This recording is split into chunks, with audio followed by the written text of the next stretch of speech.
La mafia, el misterio de Meyer Lansky.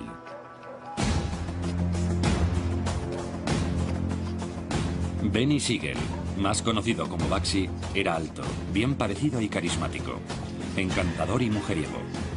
Era también gángster y asesino. Era un hombre con enemigos. Una noche de junio de 1947, llegó a la casa de su amante en Los Ángeles con un amigo. La amante de Siegel estaba ausente y los dos hombres se pusieron cómodos.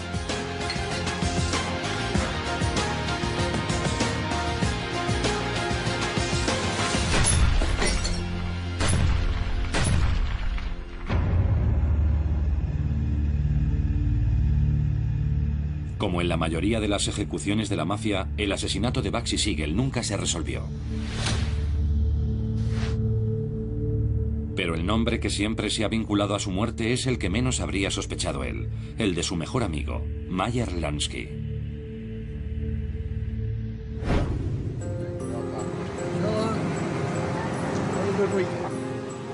Meyer Lansky fue una de las figuras más misteriosas de la mafia. El pequeño Meyer, un tipo duro, pero no violento. Para algunos, era el cerebro judío detrás de la mafia, quien movía los hilos desde la sombra. Era un genio de las finanzas, del crimen organizado. Era también un asesino. Formaba parte de la mafia de Nueva York y tuvo mucho poder y mucho éxito. Sin embargo, para otros no pasaba de ser un simple administrador de la mafia, con una siniestra reputación, producto de la exageración y la histeria de los medios. Las evidencias puras y duras sugieren que no era un genio de las finanzas como la gente creía, o incluso él mismo se consideraba. Cerebro de la mafia o víctima de su propia leyenda. Vamos a descifrar el enigma de Meyer Lansky.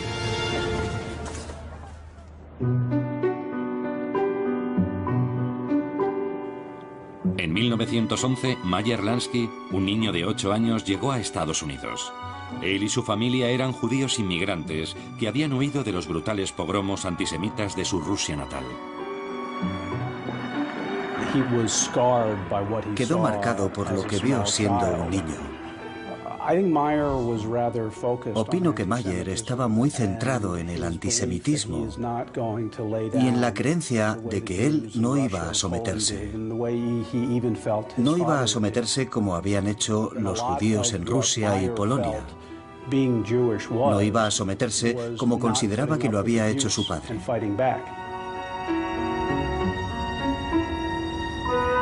Su familia se estableció enseguida en el Lower East Side de Manhattan, el empobrecido gueto judío de Nueva York. Creció en un barrio muy difícil de Nueva York, donde tenías que ser duro con independencia de tu tamaño.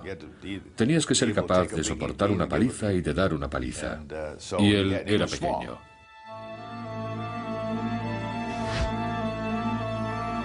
Con tan solo 1,62 m de estatura, Meyer Lansky aprendió rápidamente a utilizar sus puños y pronto tuvo problemas con la ley.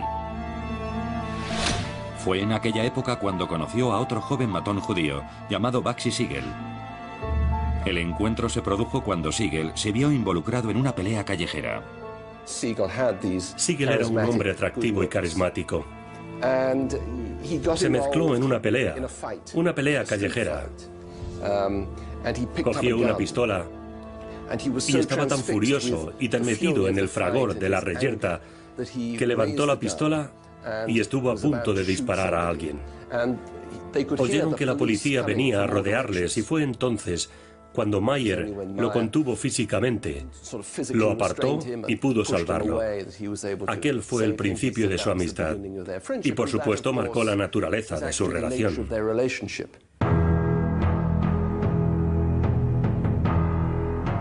Lansky era el cerebro y Siegel la fuerza física. Juntos, los dos jóvenes formaron la banda judía Bax y Meyer. Se tiene la idea de que el crimen organizado es italiano, pero a principios del siglo XX, el fraude organizado judío era muy poderoso. La banda se enfrentó a los matones italianos e irlandeses que iban a su barrio a agredir a los judíos. También se involucraron en actividades más lucrativas. Se involucraron en lo que nosotros llamamos actividades criminales de poca monta. Secuestros, préstamos, juego.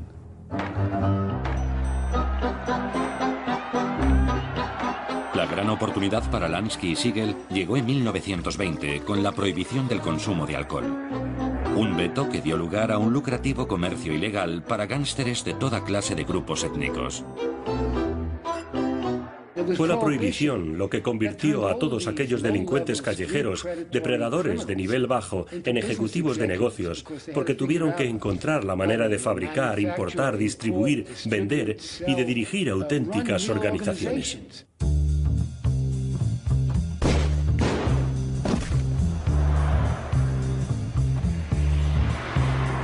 La banda de Bugs y Mayer empezó a hacerse rápidamente un hueco en medio de las brutales guerras de bandas de Nueva York.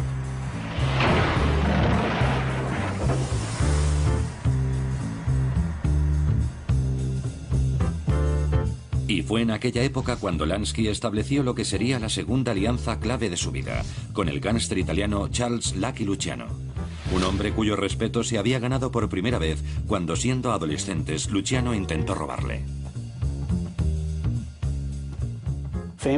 Es de sobra conocido que Luciano intentó extorsionarlo, y Mayer le dijo en términos muy claros y en un lenguaje muy expresivo a dónde podía irse. Tú crees que porque soy judío voy a soltarte mi dinero, y eso no va a suceder, amigo.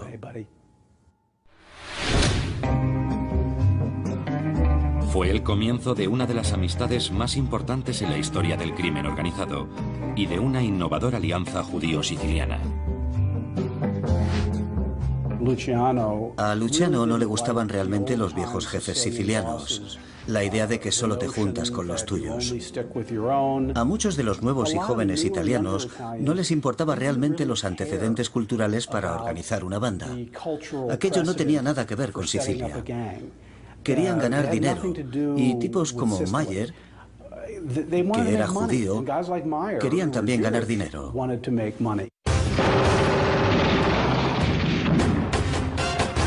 Con Lansky a su lado, Luciano se fue abriendo paso a tiros hasta la cúspide de los bajos fondos de Nueva York. En verano de 1931, solo un hombre se interponía entre Luciano y el control absoluto: Salvatore Maranzano, un gánster siciliano a la vieja usanza. Luciano fue a pedir ayuda a Lansky. Uno de los estereotipos sobre las operaciones fraudulentas de los judíos era que los judíos controlaban el dinero y los italianos eran los tipos duros. Y no es cierto. Curiosamente, cuando Luciano se hizo con el mando de las operaciones italianas, fue el brazo ejecutor judío el que jugó un importante papel. Nos vamos a poner étnicos, pero la idea era que si utilizabas pistoleros judíos, al no tener aspecto de sicarios italianos o sicilianos, los criminales italianos dejarían de ser tan sospechosos. A petición de Luciano, Lansky organizó una banda de asesinos judíos que acudieron a las oficinas de Maranzano en Park Avenue, disfrazados de inspectores fiscales de la agencia tributaria. Uno de los hombres, llamado Red Levine, era conocido por ser un judío ortodoxo que no mataba en Sabbat. Pero Maranzano tenía tantos prejuicios que pensaba que si unos contables judíos de la agencia tributaria iban a su oficina, no podían hacerle ningún daño. Y no solo le hicieron daño, sino que lo asesinaron.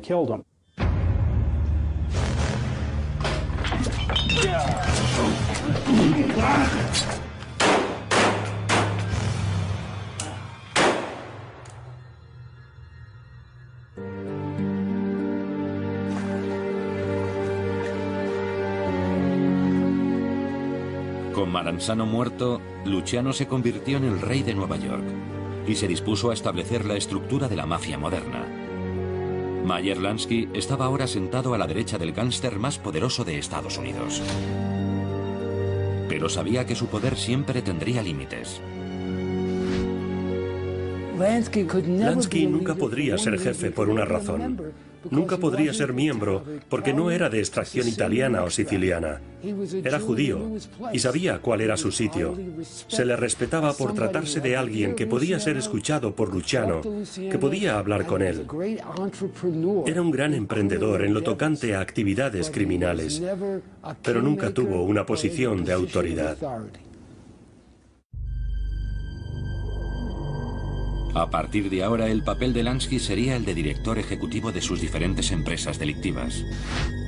Tenía poder, pero en última instancia debía rendir cuentas a sus jefes sicilianos.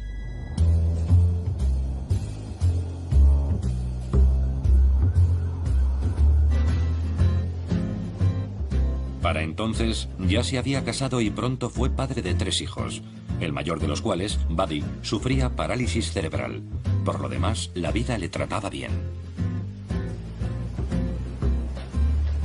Abandonó los atestados bloques de pisos de Lower East Side y compró un apartamento en el exclusivo Majestic Building, con vistas a Central Park, en el Upper East Side de Nueva York. Con la abolición de la prohibición en 1933, diversificó sus actividades en un nuevo negocio, que tendría un papel dominante en su vida.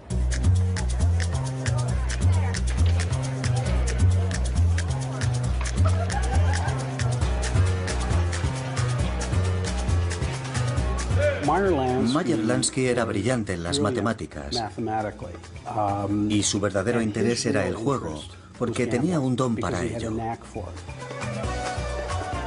En el juego tienes que ser rápido con los números. Tienes que conocer las probabilidades.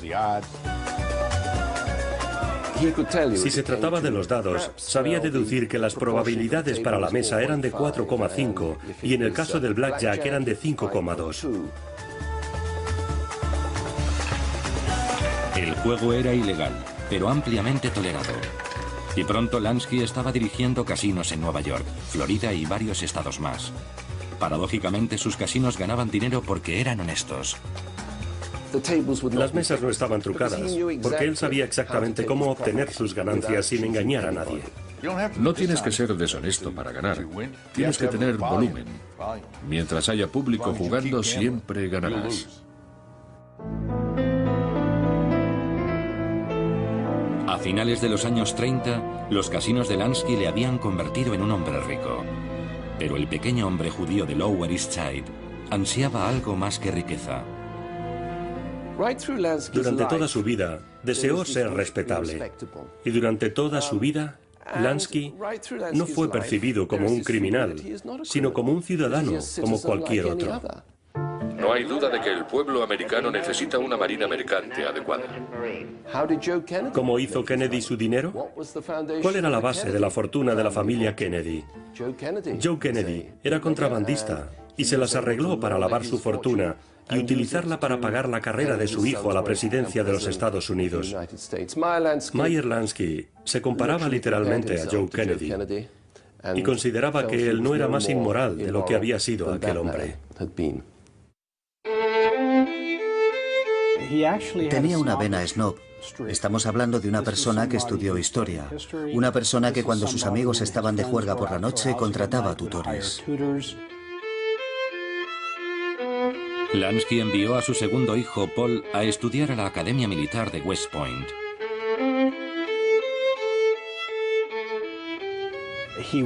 Si oía o veía una palabra del vocabulario que le interesaba, la apuntaba. La apuntaba de puño y letra y escribía sobre ella en un libro. Recuerdo que una de las cosas que escribió fue cómo pronunciar la palabra Tucídides.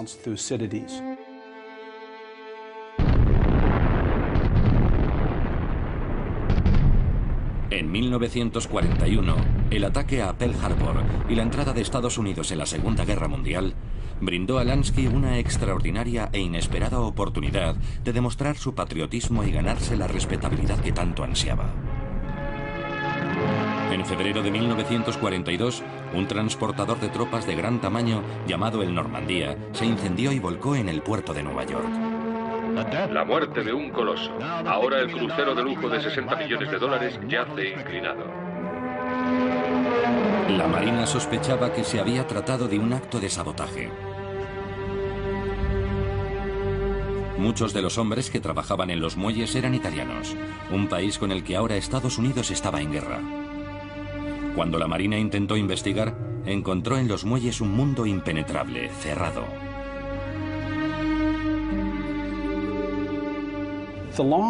Los estibadores, por naturaleza, no son el tipo de personas que reciben con los brazos abiertos a hombres del gobierno uniformados que llegan a los muelles y te dicen: me gustaría que delataras. Y a Roosevelt aquello le angustió mucho. Acababa de ocurrir lo de Pearl Harbor y la Marina le explica: señor presidente, nosotros no controlamos los muelles. ¿Qué quieren decir con que no controlamos los muelles? Somos el gobierno de Estados Unidos. Bueno, usted fue gobernador de Nueva York. ¿Recuerda quién controlaba los muelles? Ah, entiendo. En aquella época, los muelles de Nueva York estaban controlados por la mafia. El FBI y las autoridades encargadas de los servicios de inteligencia de la guerra de pronto se dieron cuenta de que la única forma que tenían de averiguar qué era lo que estaba ocurriendo en los muelles de Nueva York era llegando a un entendimiento con los llamados bajos fondos, con figuras como Lucky Luciano. El problema era que Luciano estaba en la cárcel.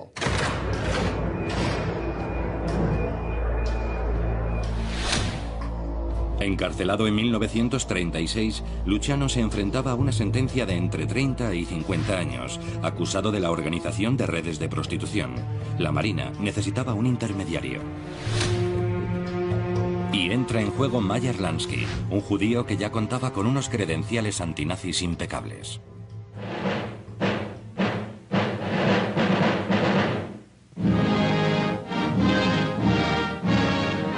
En la década de 1930, la comunidad judía de Nueva York había sido amenazada por el auge del boom germano-americano de ideología pro-nazi.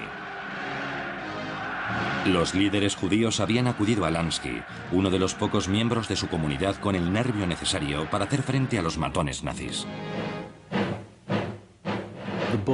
El Bund se encontró bajo el asedio de los hombres de Meyer.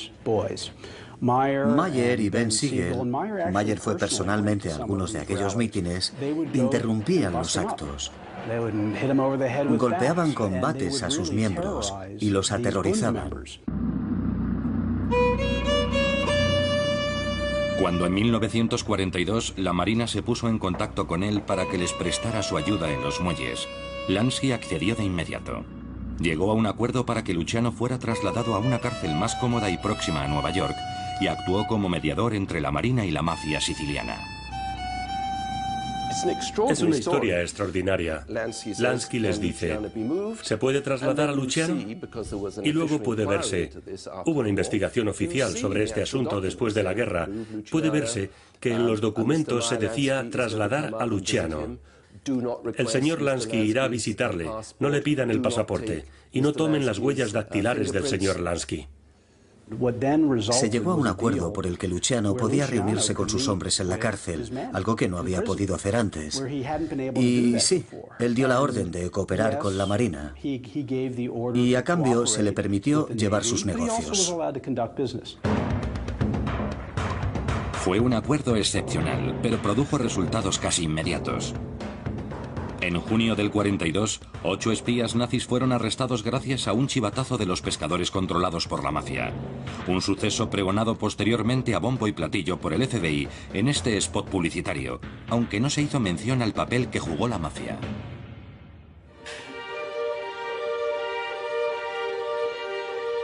El año siguiente brindó a la mafia una oportunidad más especial aún de prestar ayuda en el esfuerzo de la guerra. La invasión de Sicilia, país de origen de la mafia. Meyer Lansky y Lucky Luciano aportan activos sicilianos, contactos en Nueva York a la inteligencia naval y ayudan a diseñar los mapas, a conocer los movimientos de las mareas y a determinar dónde están los puntos buenos para la invasión, las zonas de playa y los bastiones nazis.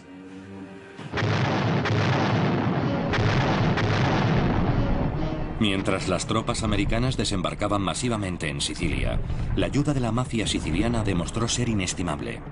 Pero la Marina sabía que era un juego peligroso. Si la denominada operación Bajos Fondos no fracasaba, surgiría un problema. Si tenía éxito, estaban negociando con la mafia.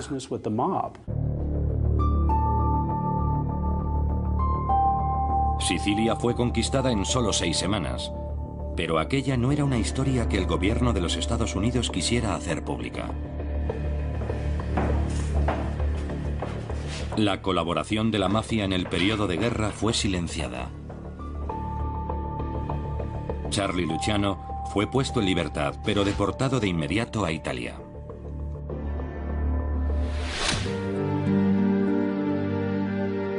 Lansky, por su parte, descubrió que a los ojos del gobierno seguía siendo un matón. Su patriotismo había fracasado a la hora de proporcionarle respetabilidad. Y si realmente quería que su vida en las calles cayera en el olvido, aún llevaba un estigma colgado del cuello: Bugsy Siegel. Siegel continuó asesinando gente, incluso después de que Mayer abandonase lo que ellos llamaban la banda de Bugsy Mayer.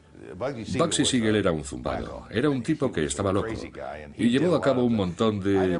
Yo nunca he visto ninguna indicación que sugiera que Lansky mató personalmente a alguien. Siegel, sin embargo, disfrutaba con ello. Mató a mucha gente. ¿A cuántas? No lo sé. Pudieron ser 5 o pudieron ser 20. Siegel se había trasladado a vivir a California, donde su aspecto de estrella de cine le ayudó a introducirse en el escenario de Hollywood. Pero los sueños de Siegel estaban puestos en otro lugar, a varias horas en automóvil hacia el interior, en un polvoriento sitio de paso en el desierto, llamado Las Vegas. En aquella ciudad del desierto, Las Vegas, ya existían algunos vetustos locales de juego. De lo que Siegel se dio cuenta fue de que aquellos viejos locales, polvorientos y cargados de humo, tenían potencial para ser algo más grande.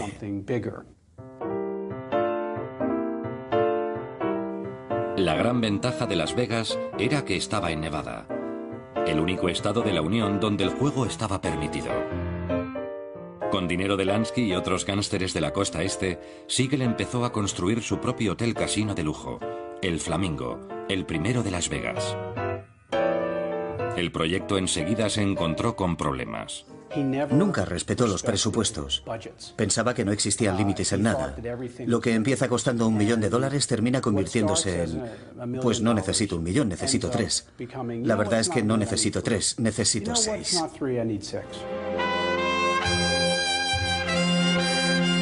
La situación se complicó por la influencia de la novia de Siegel, glamurosa ex bailarina y correo de la mafia, Virginia Hill. Su abrasiva personalidad se pondría de manifiesto más tarde ante una comisión del Senado sobre crimen organizado. Yo nunca recibí dinero de esos señores. ¿De ninguno? Ninguno de los señores sobre los que he leído y ninguno de los que yo conocía me dieron nunca nada. Los partidarios de Siegel en la mafia sospechaban que Virginia Hill les estaba robando su dinero. Pero Bugsy Siegel no era la clase de hombre que prestaba oídos a las críticas a sí mismo o a su novia. Era un tipo muy arrogante que les contestaba que se fuesen al carajo. No quería lidiar con ellos. Dejaba que fuera Lansky quien se pelease con aquellos tipos en la costa este. Mayer le pidió a Ben Siegel que controlase las cosas en el Flamingo, que empezara a ser más respetuoso con los inversores, que dejara de deambular por Hollywood yendo a fiestas. Pero a un hombre de 41 años no se le dice que si se sigue portando mal, se le va a castigar sin salir. Finalmente a los partidarios de Siegel se les acabó la paciencia.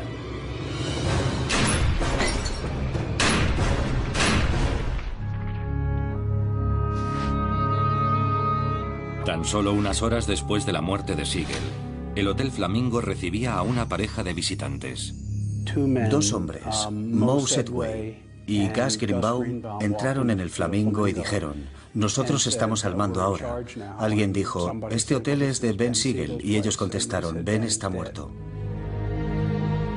Moe Sedway y Gus Greenbaum eran socios de Meyer Lansky.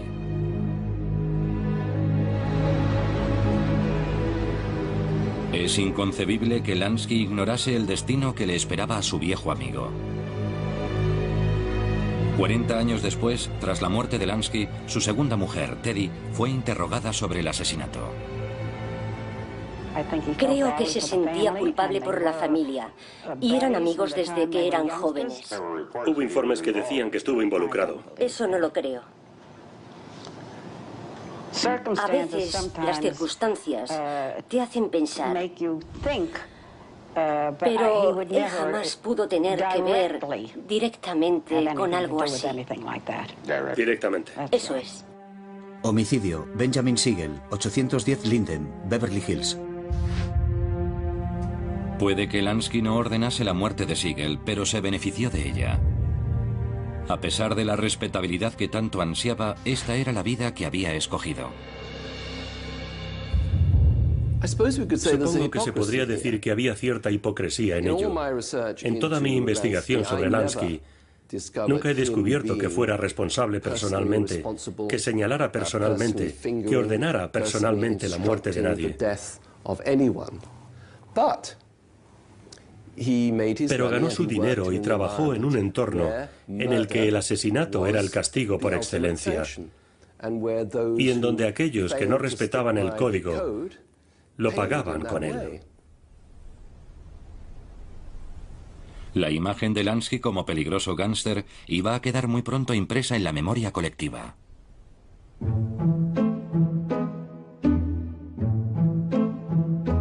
En 1950, el Congreso de Estados Unidos creó la Comisión Kefauver, su primera incursión en el crimen organizado. Tiene que recordar algo que pueda hablar en su favor como ciudadano americano. ¿De qué puede tratarse? He pagado mis impuestos. La comisión se centró en el fácil objetivo del juego. Y como resultado de ello, Lansky emergió como una figura mucho más importante dentro del crimen organizado de lo que realmente era. Lansky estaba furioso. En uno de los descansos de las vistas, Meyer le dijo a Kefauver: «Senador, no sé qué tiene en contra del juego. Usted juega». Y Kefauver le contestó: «Es cierto, me gusta jugar, pero simplemente no quiero que ustedes lo controlen. Ustedes». Y una de las cosas que Meyer escribió en sus notas privadas fue que el juego se convertiría en el mayor negocio de Estados Unidos cuando los judíos y los italianos, ustedes, fueran expulsados del mismo. De hecho, el senador Kefauver apostaba en las carreras de caballos, algo que era totalmente legal. Pero para Lansky era otro ejemplo de la hipocresía del sistema. La élite siempre vio el juego como un mal, escribió Lansky. Solo cuando lo utilizaba como placer o con el propósito del beneficio personal era legítimo y no pecaminoso. Una vez más, sentía que era una víctima del antisemitismo. Bastaba con que dijeras: financiero judío en la sombra trabajando con gánsteres italianos. Representaba muchos estereotipos. Fue tan perjudicial para la reputación de Meyer Lansky que nunca se recuperó de ello.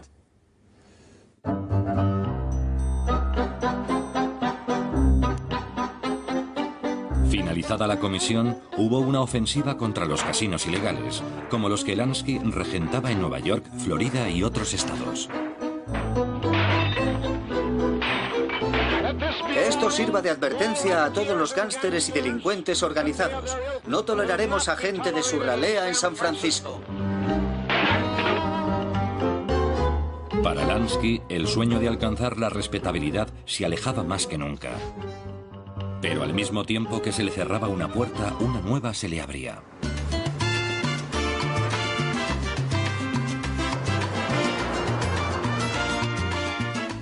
En la década de 1950, Cuba era Las Vegas a la orilla del mar.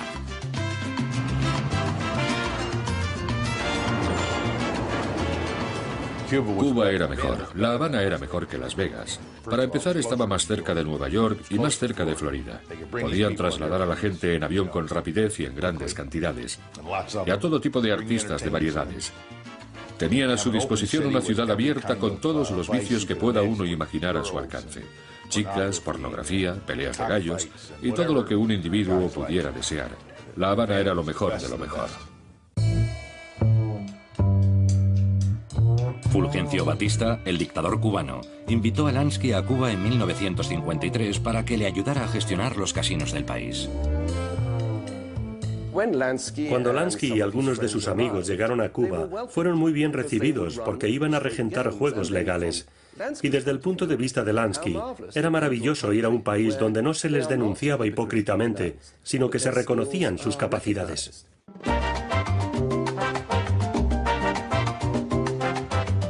Lansky contribuyó a convertir La Habana en el parque recreativo de Estados Unidos. La élite podía disfrutar de todos los vicios que se le negaba en la nueva atmósfera moralista de su país. Entre sus visitantes estaba el futuro presidente John Fitzgerald Kennedy. ¿Conoció Mayer en La Habana a John Kennedy en uno de aquellos viajes? Sí. ¿Qué buscaba en La Habana? ¿Juego? ¿Mujeres? Usted lo ha dicho, lo segundo. Mucha gente iba en busca de eso a La Habana. Y él les decía dónde podían encontrarlo. Lansky se embarcó entonces en su proyecto más ambicioso, la construcción del Hotel Casino Riviera, en el malecón de La Habana. Sabemos por los informes sobre el Hotel Riviera que Lansky tenía en la década de 1950 un patrimonio de entre 17 y 18 millones de dólares, una fortuna en aquellos tiempos, y Lansky lo invirtió todo en ladrillo y cemento, en aire acondicionado, en baldosas de oro. Era un maravilloso hotel respecto a los estándares de la década de 1940 y el primero en contar con aire acondicionado. El interior del casino era una maravillosa sala ovalada con baldosas en forma de mosaico. La atmósfera tenía todo el glamour de una película de Humphrey Bogart y Lauren Bacall. Allí invirtió su dinero. Fue la mayor inversión que Meyer Lansky había hecho nunca. Creo que Mayer centró sus actividades en La Habana para blanquear su fortuna. Aquel iba a ser su momento de gloria, a lo Kennedy. La Habana era legal. Pero Lansky hizo una mala apuesta.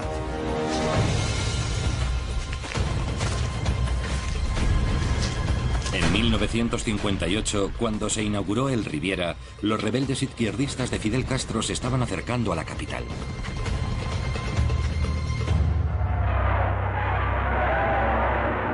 La madrugada del día de Año Nuevo de 1959, el dictador Batista huyó del país. Al principio, la celebración se desarrolló de forma pacífica por toda la ciudad.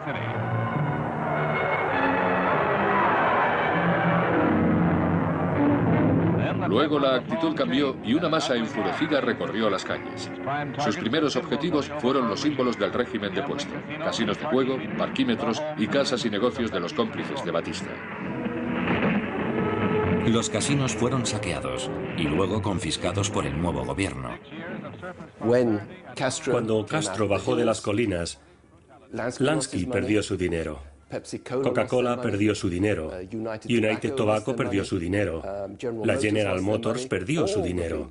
Todas las grandes corporaciones norteamericanas perdieron el dinero invertido. De modo que el jugador más inteligente había hecho a fin de cuentas una mala jugada. Lansky se trasladó a Miami de forma permanente.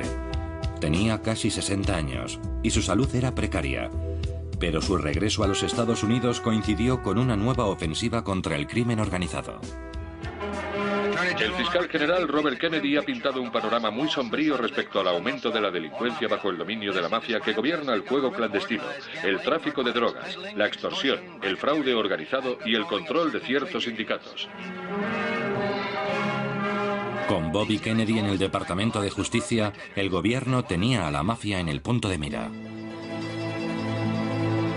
A Lansky se le seguía considerando el cerebro de la mafia y se vio sometido a una vigilancia casi constante.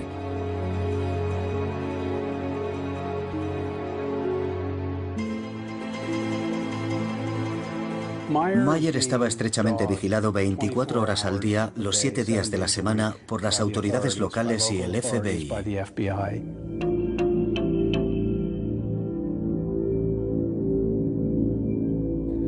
Los conocía de sobra, eran amiguetes. En el hipódromo les decía, voy a denunciaros al FBI. No os está permitido jugar. A Teddy, su esposa, le preguntaron una vez, ¿tiene su marido guardaespaldas? Y ella contestó, sí, el FBI, siempre están ahí.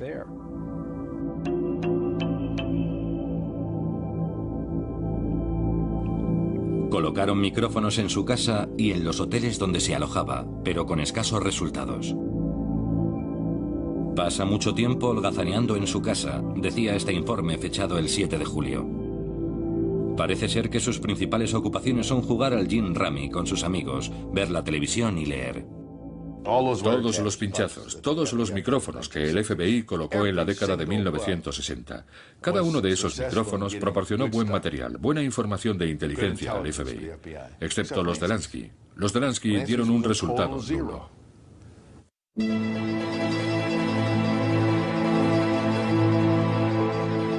Pero los micrófonos captaron una conversación que ha quedado incorporada a la leyenda de la mafia.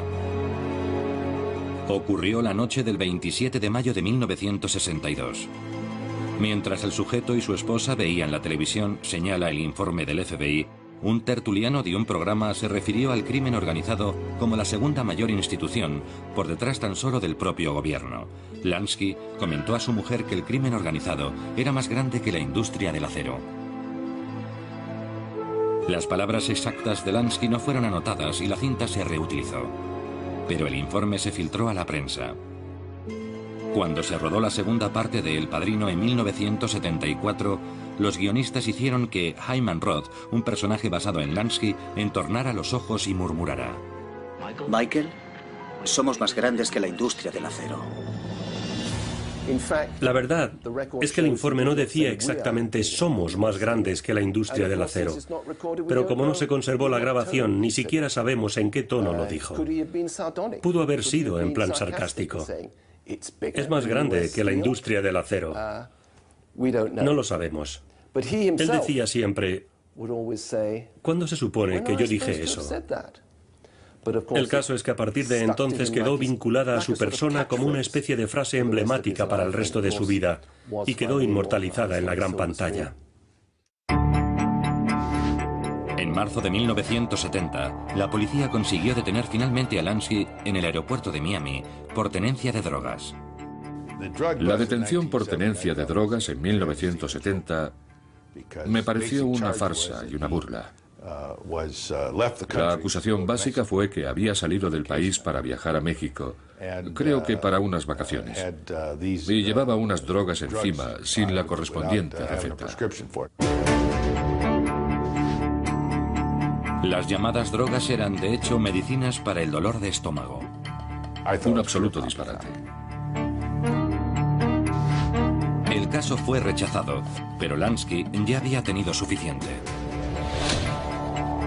Durante 40 años había buscado la respetabilidad y la aceptación como americano. Ahora le daba la espalda a su patria de adopción.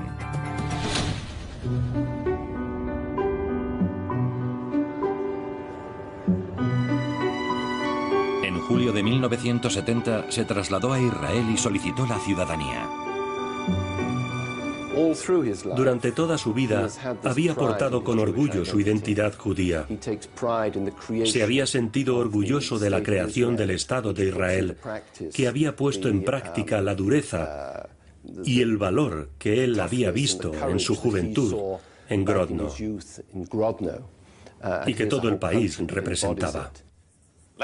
Lansky vive en un exclusivo hotel balneario, el Acadia, al norte de Tel Aviv. Y no anda precisamente en busca de publicidad. Lansky se vio perseguido por los medios de comunicación estadounidenses. Concedió una curiosa entrevista a la televisión hebrea, en la que se presentaba como una víctima de la persecución. Señor Lansky, si las acusaciones contra usted son falsas, ¿por qué no regresa a los Estados Unidos y pide justicia? Creo que me sería terriblemente complicado conseguir un juicio justo, por mucho que yo crea en el sistema judicial americano. ¿Es usted un judío creyente? No, no soy un judío creyente. ¿Cuáles son...? Pero soy judío. Judío de corazón. Creo que tenía la percepción de que todos somos familia. Y por supuesto de que iban a permitirle quedarse. Existía la ley del retorno, y lo que no tuvo en cuenta es que aquello se convertiría en una patata caliente política. Los americanos seguían persiguiendo a Lansky y estaban presionando para lograr su regreso. El caso fue remitido a la primera ministra israelí Golda Meir. Ella no conocía absolutamente de nada a Meyer Lansky. Y alguien le dijo, ¿quiere ser ciudadano israelí? Y ella contestó, bien, no veo ningún inconveniente en ello. Entonces otro de sus asesores dijo, tenemos entendido que pertenece a la mafia. Y Golda Meir dijo, ¿mafia? ¿Mafia? Nada de mafia. La solicitud de Lansky para obtener la ciudadanía fue denegada y fue expulsado de Israel.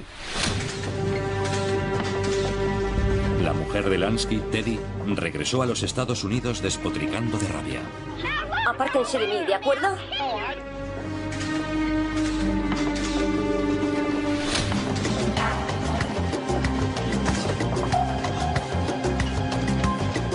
El propio Lansky fue detenido inmediatamente. El gobierno había logrado por fin estructurar un caso contra él, un caso que se basaba en las pruebas aportadas por un mafioso de segunda categoría, convertido en informador de la policía llamado Fat Vinny. Fat Vinny era Vincent Teresa, un matón de Massachusetts. Era ladrón y extorsionista, y había sido testigo federal en 38 juicios contra la mafia que el Departamento de Justicia había entablado. Fat Vinny declaró que en 1968 había hecho 2 entregas de dinero en efectivo a Meyer Lansky, sumas correspondientes a ingresos del casino Colony Club en Londres. Un tipo estaba dispuesto a testificar que había puesto dinero en manos de Lansky. $150.000. Y era algo muy sustancial comparado con lo que decía su declaración de impuestos. Al igual que Al Capone 40 años antes, Lansky se enfrentaba a acusaciones de evasión de impuestos. Al llegar al tribunal se mostraba relajado. ¿Está satisfecho en cómo está llevando su abogado la defensa? Lo siento, pero no haré comentarios. No puede culparme por preguntar, ¿verdad? No la culpo en absoluto. En el interior, el ayudante del fiscal se encontró con un hombre muy diferente del que esperaba. Era un caballero, no un mafioso. Era evidente que había leído mucho. Se expresaba con claridad y estuvo encantador. De no saber de quién se trataba, uno le habría tomado por un ejecutivo de una gran compañía americana. La acusación estaba en manos de un joven abogado del Departamento de Justicia llamado Robert J. Campbell. Teníamos la impresión de que llegado el momento de defenderse, podríamos acorralarle, porque yo tenía un montón de material para llevar a cabo el interrogatorio. Así que estaba dispuesto. Me había preparado con tiempo y tesón para subir a Lansky al estrado. Pero no lo hizo. Fue su mujer quien subió al estrado. Teddy Lansky aportó facturas de un hotel para demostrar que su marido se encontraba en Boston, precisamente en la fecha en la que Fat Vinny aseguraba haberle entregado el dinero en Miami. Así que nos quedamos pendiendo de un hilo. Porque desde el momento en que tu testigo dice una mentira en su testimonio, estás prácticamente perdido. Era un caso muy frágil. Habríamos hecho mejor en dejar a Lansky en Israel. Lansky fue absuelto. El pequeño hombre quedó en libertad. Para algunos fue una demostración más de su inteligencia diabólica. Otros, sin embargo, empezaron a albergar serias dudas de que Lansky fuera tan rico y poderoso como afirmaban el gobierno y la prensa. Llevaba una vida muy sencilla, la verdad sea dicha. Nunca le pillamos gastando mucho dinero en nada. Llevaba buenos trajes, pero un traje no cuesta tanto dinero. Vivía modestamente. Así que, ¿era Lansky el cerebro de la mafia o, como él mismo afirmaba, un inversor jubilado que vivía de una modesta pensión?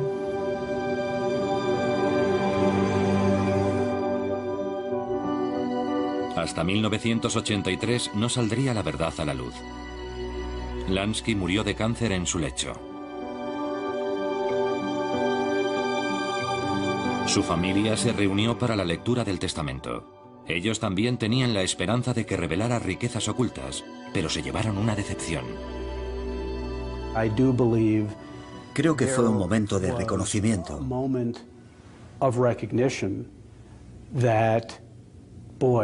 La admisión de que esta realidad es muy diferente de la que pensábamos. Porque, que yo sepa, nadie de esa familia tiene mucho dinero, y no porque lo hayan guardado en secreto y lo hayan ocultado astutamente. No me lo creo. Pasé mucho tiempo con su hijo discapacitado, Buddy, que después de la muerte de Lansky tuvo que vivir de la beneficencia, algo que Mayer quiso siempre evitar en vida. Pero no pudo dejar suficiente dinero para ese hijo discapacitado al que tanto amaba. Creo que desafiaría las reglas de la conducta humana que ellos hubiesen pasado por semejante renuncia a unas mínimas comodidades, simplemente para demostrar que... Mayer Lansky no fue nunca el padrino todopoderoso que algunos creían. Y perdió el grueso de su fortuna en La Habana en 1959. Sometido a vigilancia constante por el gobierno desde 1960, estuvo efectivamente retirado y se gastó la mayor parte de lo que le quedaba en varias batallas legales. ¿Cómo se definiría a sí mismo? Como un ser humano. Se veía a sí mismo como una víctima de la hipocresía e incluso del antisemitismo. Pero Mayer Lansky no fue nunca el gran cerebro que la opinión pública norteamericana creía. Brilló solamente en comparación con otros mafiosos. La mayoría de los miembros del crimen organizado carecen de un mínimo de cultura, así que no nos movemos en un nivel muy alto. Pero de repente aparece un tipo como Lansky, rápido y listo con los números, y enseguida destaca. Pero solo es brillante en comparación con las personas que le rodean. No estaba de ningún modo a la altura de un Bill Gates o un Warren Buffett. Las evidencias puras y duras sugieren que Mayer Lansky, el hombre de negocios, no era un genio de las finanzas como la gente pensaba, o incluso él mismo se consideraba. Pero la opinión pública americana es reacia a abandonar el mito. La gran ironía es que la prueba de que eres un gran cerebro es que nadie sea capaz de encontrar alguna prueba. Todo el mundo andaba detrás de cuentas bancarias y pignoraciones en todo aquel vasto juego, pero no pudieron encontrarlas, y como no pudieron, dijeron, vaya, este tipo es bueno. Existe la creencia, sobre todo en Estados Unidos, de que la mafia posee una especie de poder místico. Y cuando Mayer Lansky saca a pasear a su perro, la gente piensa, ajá, está paseando a su perro. Pero se trata de la típica maniobra de fingir que paseas a tu perro. Pues no, estaba realmente paseando a su perro.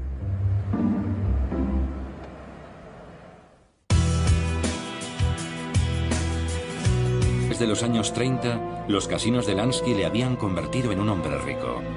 Pero el pequeño hombre judío de Lower East Side ansiaba algo más que riqueza. Durante toda su vida, deseó ser respetable. Y durante toda su vida, Lansky no fue percibido como un criminal, sino como un ciudadano, como cualquier otro. No hay duda de que el pueblo americano necesita una marina mercante adecuada.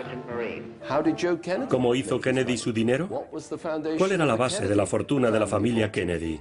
Joe Kennedy era contrabandista y se las arregló para lavar su fortuna y utilizarla para pagar la carrera de su hijo a la presidencia de los Estados Unidos. Mayer Lansky se comparaba literalmente a Joe Kennedy y consideraba que él no era más inmoral de lo que había sido aquel hombre. Tenía una vena snob. Estamos hablando de una persona que estudió historia, una persona que cuando sus amigos estaban de juerga por la noche contrataba tutores. Lansky envió a su segundo hijo, Paul, a estudiar a la Academia Militar de West Point.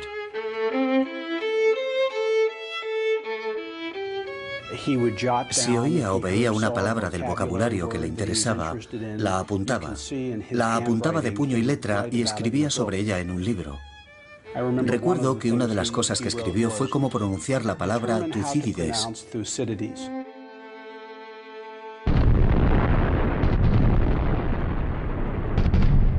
En 1941, el ataque a Pearl Harbor y la entrada de Estados Unidos en la Segunda Guerra Mundial brindó a Lansky una extraordinaria e inesperada oportunidad de demostrar su patriotismo y ganarse la respetabilidad que tanto ansiaba. En febrero de 1942, un transportador de tropas de gran tamaño, llamado el Normandía, se incendió y volcó en el puerto de Nueva York. La muerte de un coloso. Ahora el crucero de lujo de $60 millones yace inclinado. La Marina sospechaba que se había tratado de un acto de sabotaje. Muchos de los hombres que trabajaban en los muelles eran italianos, un país con el que ahora Estados Unidos estaba en guerra. Cuando la Marina intentó investigar, encontró en los muelles un mundo impenetrable, cerrado.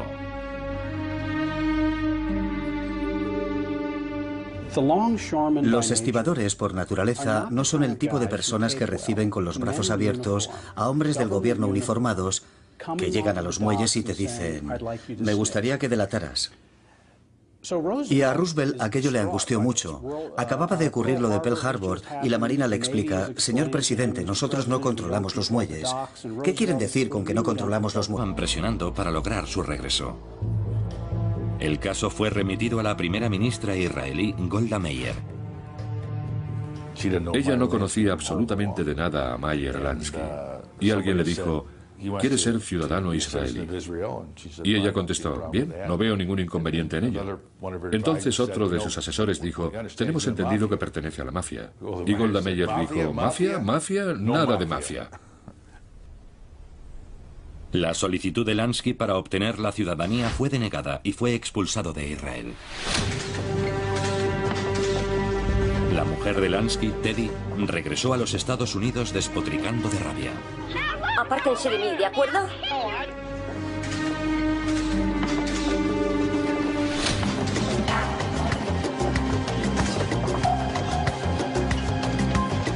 El propio Lansky fue detenido inmediatamente. El gobierno había logrado por fin estructurar un caso contra él, un caso que se basaba en las pruebas aportadas por un mafioso de segunda categoría, convertido en informador de la policía llamado Fat Vinny.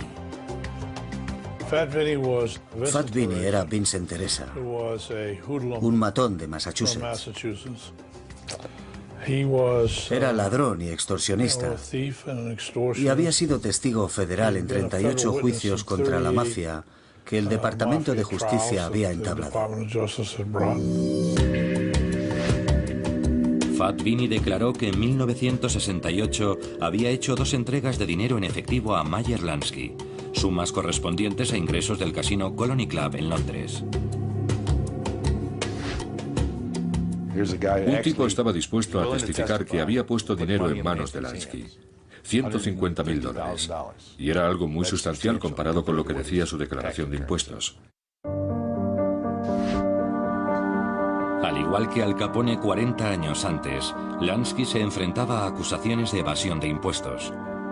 Al llegar al tribunal se mostraba relajado.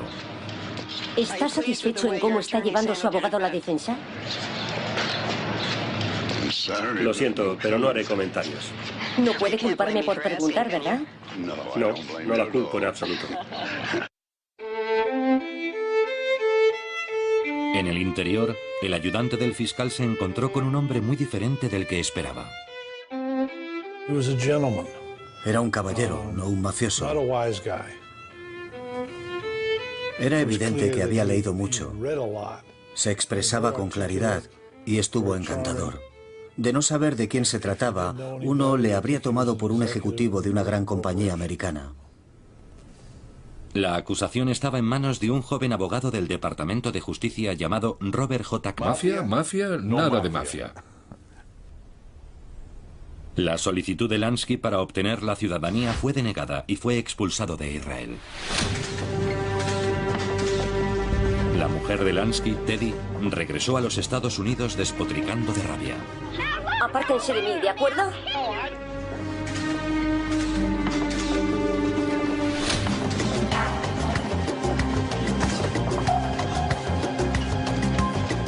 El propio Lansky fue detenido inmediatamente.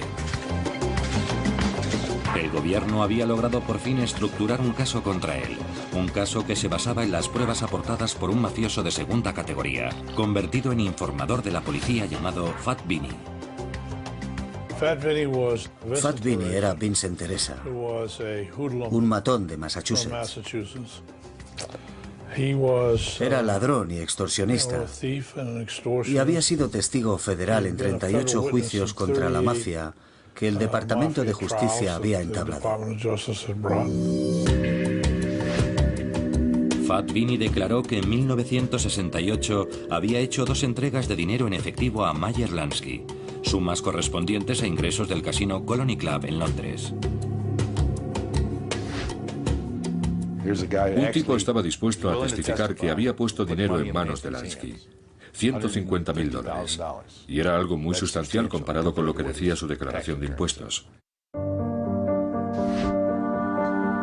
Al igual que Al Capone 40 años antes, Lansky se enfrentaba a acusaciones de evasión de impuestos. Al llegar al tribunal se mostraba relajado. ¿Está satisfecho en cómo está llevando su abogado la defensa?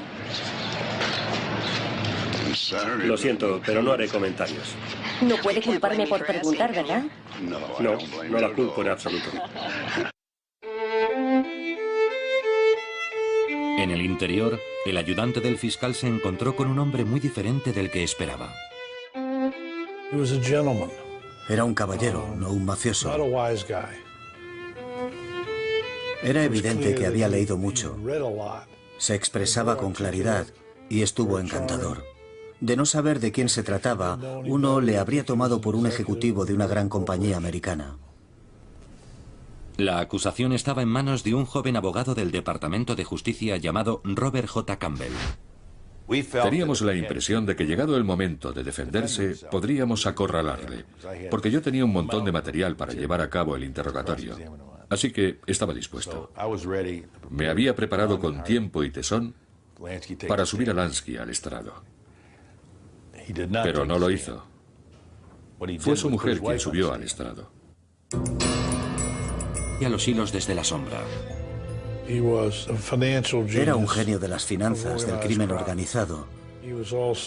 Era también un asesino. Formaba parte de la mafia de Nueva York y tuvo mucho poder y mucho éxito.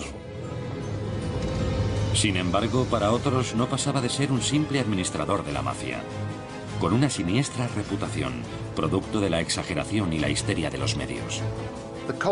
Las evidencias puras y duras sugieren que no era un genio de las finanzas como la gente creía, o incluso él mismo se consideraba. Cerebro de la mafia o víctima de su propia leyenda. Vamos a descifrar el enigma de Meyer Lansky.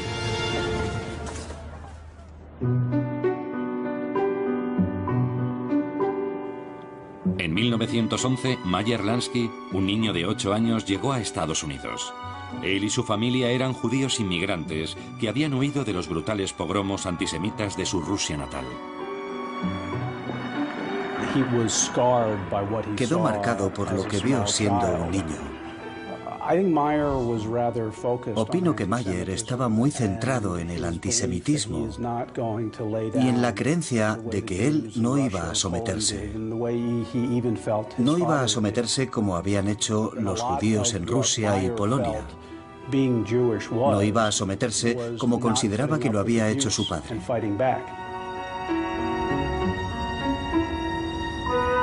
Su familia se estableció enseguida en el Lower East Side de Manhattan, el empobrecido gueto judío de Nueva York.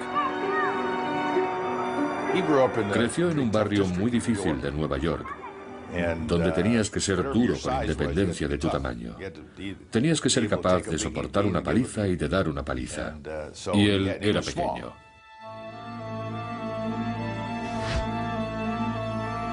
Con tan solo 1,62 m de estatura, Meyer Lansky aprendió rápidamente a utilizar sus puños y pronto tuvo problemas con la ley. Fue en aquella época cuando conoció a otro joven matón judío llamado Baxi Siegel. El encuentro se produjo cuando Siegel se vio involucrado en una pelea callejera. Siegel era un hombre atractivo y carismático. Se mezcló en una pelea callejera. Cogió una pistola y estaba tan furioso y tan metido en el fragor de la reyerta que levantó la pistola y estuvo a punto de disparar a alguien. Oyeron que la policía venía a rodearles y fue entonces cuando Meyer lo contuvo físicamente, lo apartó y pudo salvarlo. Aquel fue el principio de su amistad y, por supuesto, marcó la naturaleza de su relación. No saber de quién se trataba, uno le habría tomado por un ejecutivo de una gran compañía americana. La acusación estaba en manos de un joven abogado del Departamento de Justicia llamado Robert J. Campbell. Teníamos la impresión de que llegado el momento de defenderse, podríamos acorralarle, porque yo tenía un montón de material para llevar a cabo el interrogatorio. Así que estaba dispuesto. Me había preparado con tiempo y tesón para subir a Lansky al estrado. Pero no lo hizo. Fue su mujer quien subió al estrado. Teddy Lansky aportó facturas de un hotel para demostrar que su marido se encontraba en Boston, precisamente en la fecha en la que Fat Binnie aseguraba haberle entregado el dinero en Miami. Así que nos quedamos pendiendo de un hilo. Porque desde el momento en que tu testigo dice una mentira en su testimonio, estás prácticamente perdido. Era un caso muy frágil. Habríamos hecho mejor en dejar a Lansky en Israel. Lansky fue absuelto. El pequeño hombre quedó en libertad. Para algunos fue una demostración más de su inteligencia diabólica. Otros, sin embargo, empezaron a albergar serias dudas de que Lansky fuera tan rico y poderoso como afirmaban el gobierno y la prensa. Llevaba una vida muy sencilla, la verdad sea dicha. Nunca le pillamos gastando mucho dinero en nada. Llevaba buenos trajes, pero un traje no cuesta tanto dinero. Vivía modestamente. Así que, ¿era Lansky el cerebro de la mafia o, como él mismo afirmaba, un inversor jubilado que vivía de una modesta pensión?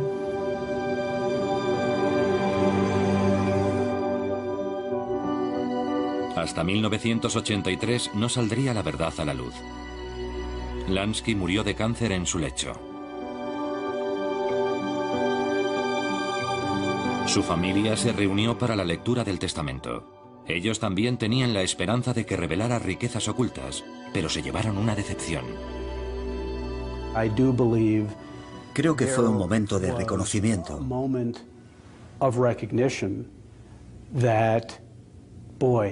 La admisión de que esta realidad es muy diferente de la que pensábamos.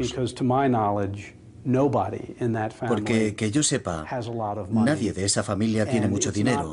Y no porque lo hayan guardado en secreto y lo hayan ocultado astutamente. No me lo creo.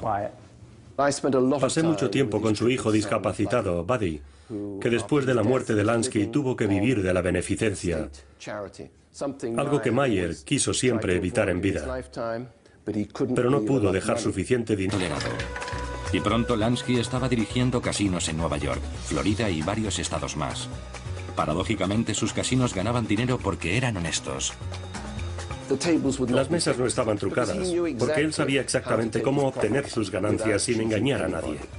No tienes que ser deshonesto para ganar. Tienes que tener volumen. Mientras haya público jugando, siempre ganarás. A finales de los años 30, los casinos de Lansky le habían convertido en un hombre rico. Pero el pequeño hombre judío de Lower East Side ansiaba algo más que riqueza. Durante toda su vida deseó ser respetable. Y durante toda su vida Lansky no fue percibido como un criminal, sino como un ciudadano, como cualquier otro. No hay duda de que el pueblo americano necesita una marina mercante adecuada. ¿Cómo hizo Kennedy su dinero? ¿Cuál era la base de la fortuna de la familia Kennedy? Joe Kennedy era contrabandista y se las arregló para lavar su fortuna y utilizarla para pagar la carrera de su hijo a la presidencia de los Estados Unidos. Meyer Lansky se comparaba literalmente a Joe Kennedy y consideraba que él no era más inmoral de lo que había sido aquel hombre. Tenía una vena snob. Estamos hablando de una persona que estudió historia, una persona que cuando sus amigos estaban de juerga por la noche contrataba tutores. Lansky envió a su segundo hijo, Paul, a estudiar a la Academia Militar de West Point.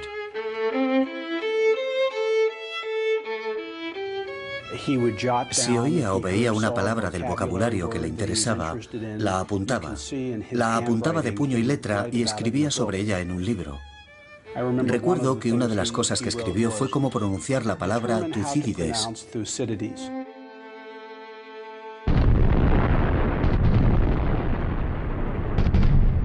En 1941, el ataque a Pearl Harbor y la entrada de Estados Unidos en la Segunda Guerra Mundial brindó a Lansky una extraordinaria e inesperada oportunidad de demostrar su patriotismo y ganarse la respetabilidad que tanto ansiaba.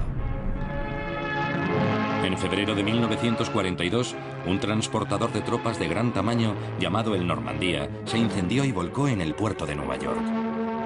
La muerte de un coloso. Ahora el crucero de lujo de $60 millones yace inclinado. La Marina sospechaba que se había tratado de un acto de sabotaje. Muchos de los hombres que trabajaban en los muelles eran italianos, un país con el que ahora Estados Unidos estaba en guerra. Cuando la Marina intentó investigar, encontró en los muelles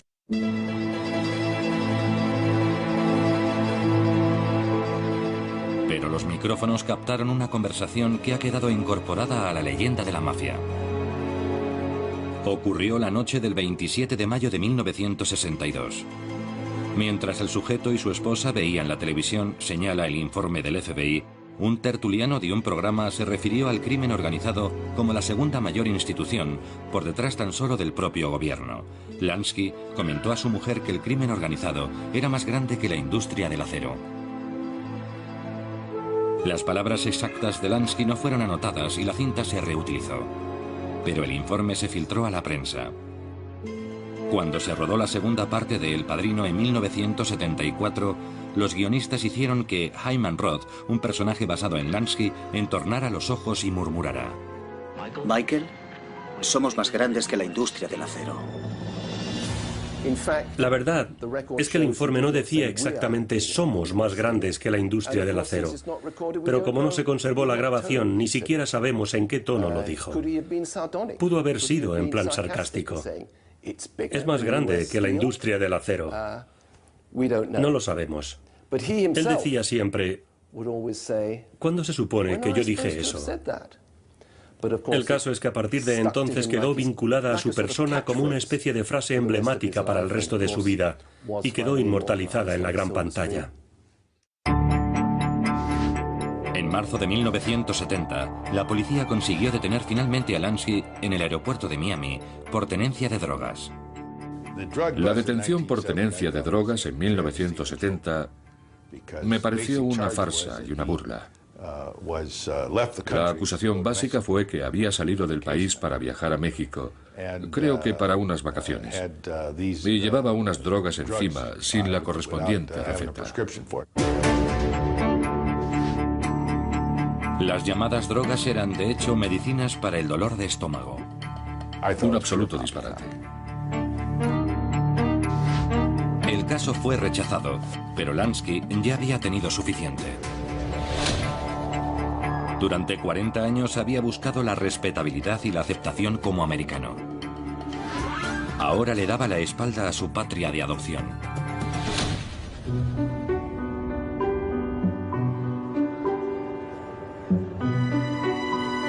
En julio de 1970 se trasladó a Israel y solicitó la ciudadanía.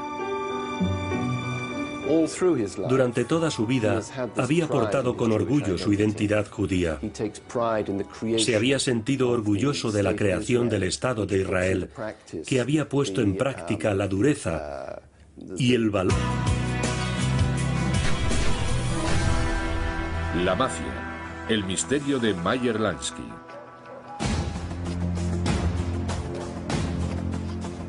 Benny Siegel, más conocido como Baxi, era alto, bien parecido y carismático, encantador y mujeriego.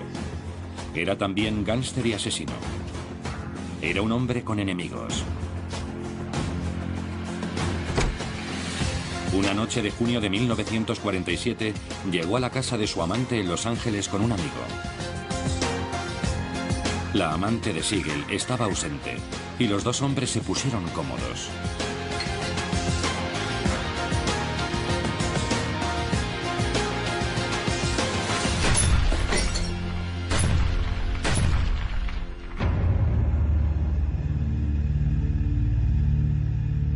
Como en la mayoría de las ejecuciones de la mafia, el asesinato de Baxi Siegel nunca se resolvió. Pero el nombre que siempre se ha vinculado a su muerte es el que menos habría sospechado él, el de su mejor amigo, Meyer Lansky.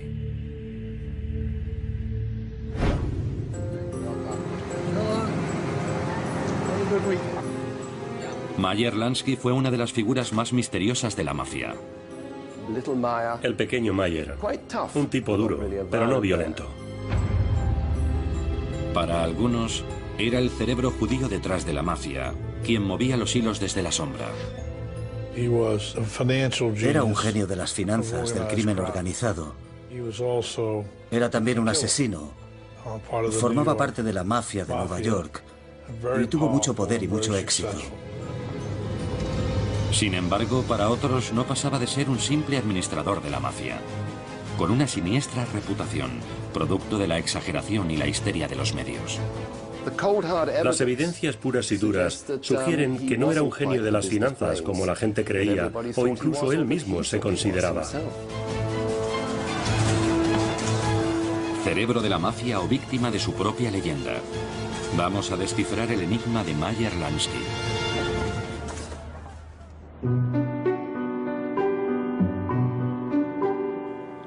En 1911, Meyer Lansky, un niño de 8 años, llegó a Estados Unidos. Él y su familia eran judíos inmigrantes que habían huido de los brutales pogromos antisemitas de su Rusia natal. Quedó marcado por lo que vio siendo un niño. Opino que Meyer estaba muy centrado en el antisemitismo y en la creencia de que él no iba a someterse. No iba a someterse como habían hecho los judíos. Era más grande que la industria del acero. Las palabras exactas de Lansky no fueron anotadas y la cinta se reutilizó. Pero el informe se filtró a la prensa. Cuando se rodó la segunda parte de El Padrino en 1974, los guionistas hicieron que Hyman Roth, un personaje basado en Lansky, entornara los ojos y murmurara: Michael, somos más grandes que la industria del acero. La verdad es que el informe no decía exactamente somos más grandes que la industria del acero, pero como no se conservó la grabación, ni siquiera sabemos en qué tono lo dijo. Pudo haber sido en plan sarcástico. Es más grande que la industria del acero. No lo sabemos. Él decía siempre: ¿cuándo se supone que yo dije eso? El caso es que a partir de entonces quedó vinculada a su persona como una especie de frase emblemática para el resto de su vida y quedó inmortalizada en la gran pantalla. En marzo de 1970, la policía consiguió detener finalmente a Lansky en el aeropuerto de Miami por tenencia de drogas. La detención por tenencia de drogas en 1970 me pareció una farsa y una burla. La acusación básica fue que había salido del país para viajar a México, creo que para unas vacaciones, y llevaba unas drogas encima sin la correspondiente receta. Las llamadas drogas eran, de hecho, medicinas para el dolor de estómago. Un absoluto disparate. El El caso fue rechazado, pero Lansky ya había tenido suficiente. Durante 40 años había buscado la respetabilidad y la aceptación como americano. Ahora le daba la espalda a su patria de adopción.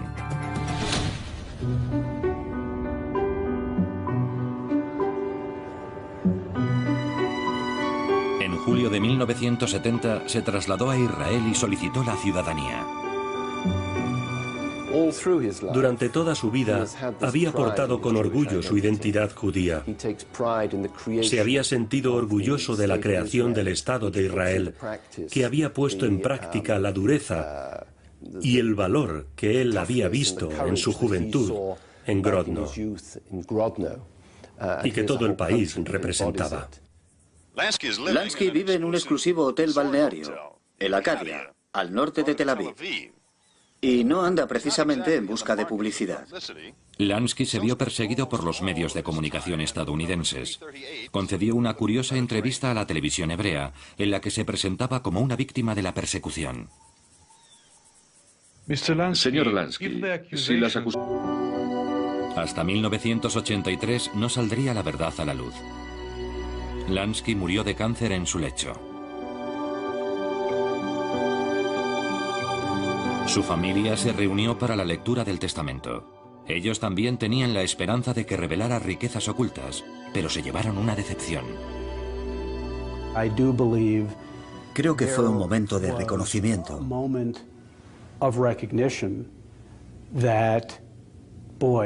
La admisión de que esta realidad es muy diferente de la que pensábamos.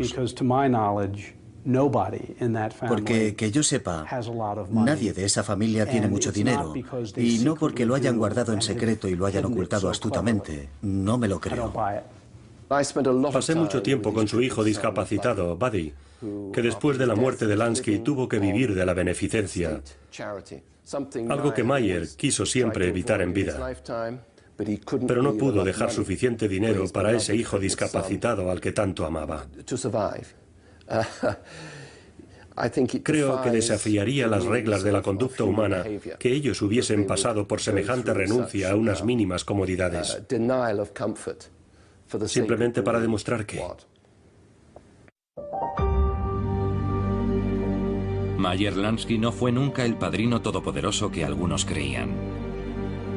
Y perdió el grueso de su fortuna en La Habana en 1959. Sometido a vigilancia constante por el gobierno desde 1960, estuvo efectivamente retirado y se gastó la mayor parte de lo que le quedaba en varias batallas legales. ¿Cómo se definiría a sí mismo? Como un ser humano. Se veía a sí mismo como una víctima de la hipocresía e incluso del antisemitismo. Pero Mayer Lansky no fue nunca el gran cerebro que la opinión pública norteamericana creía. Brilló solamente en comparación con otros mafiosos. La mayoría de los miembros del crimen organizado carecen de un mínimo de cultura, así que no nos movemos en un nivel muy alto.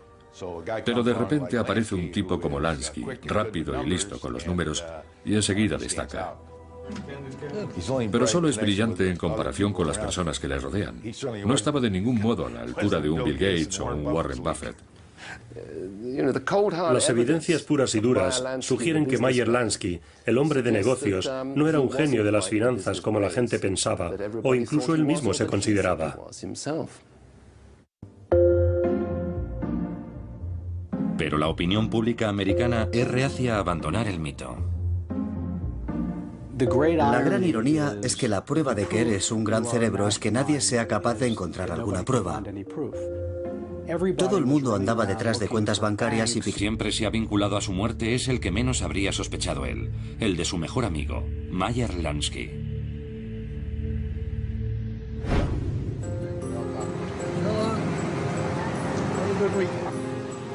Mayer Lansky fue una de las figuras más misteriosas de la mafia. El pequeño Mayer, un tipo duro, pero no violento.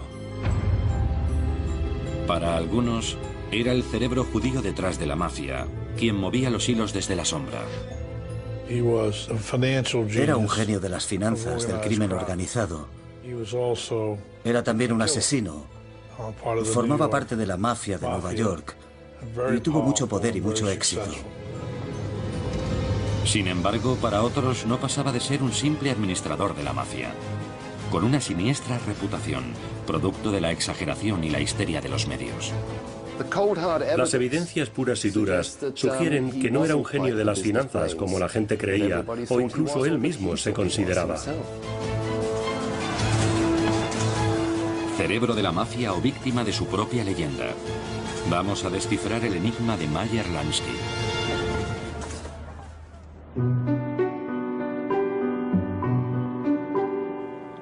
En 1911, Meyer Lansky, un niño de 8 años, llegó a Estados Unidos. Él y su familia eran judíos inmigrantes que habían huido de los brutales pogromos antisemitas de su Rusia natal. Quedó marcado por lo que vio siendo un niño. Opino que Meyer estaba muy centrado en el antisemitismo y en la creencia de que él no iba a someterse. No iba a someterse como habían hecho los judíos en Rusia y Polonia. No iba a someterse como consideraba que lo había hecho su padre.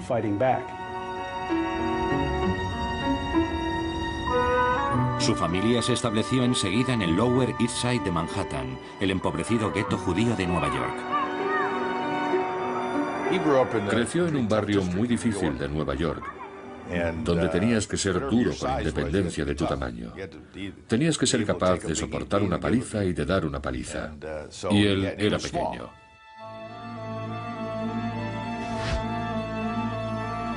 Con tan solo 1,62 m de estatura, Meyer Lansky aprendió rápidamente a utilizar sus puños y pronto tuvo problemas con la ley. Fue en aquella época cuando conoció a otro joven matón judío llamado Bugsy Siegel. El encuentro se produjo cuando Siegel se vio involucrado en una pelea callejera. Siegel era un hombre atractivo y carismático. Se mezcló en una pelea callejera.